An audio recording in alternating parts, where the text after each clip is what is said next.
Jom teroka bilik sains, panduan keselamatan untuk tahun 2. Hai adik-adik tahun 2. Nak jadi saintis hebat? Jom belajar peraturan penting dalam bilik sains supaya eksperimen kita selamat dan menyeronokkan.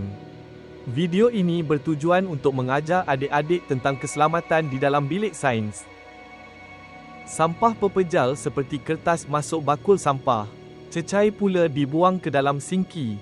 Ingat, jangan campur aduk. Kita jaga kebersihan, bilik sains pun ceria. Selepas guna alat radas, cuci bersih-bersih dan simpan di tempatnya. Macam mainan, lepas guna kena simpan supaya tak hilang dan sentiasa sedia untuk eksperimen seterusnya. Jika ada kemalangan seperti tumpah atau pecah, beritahu cikgu dengan segera. Cikgu akan bantu selesaikan masalah.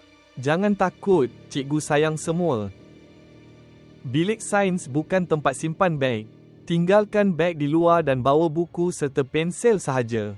Ruang yang luas, eksperimen pun selesa.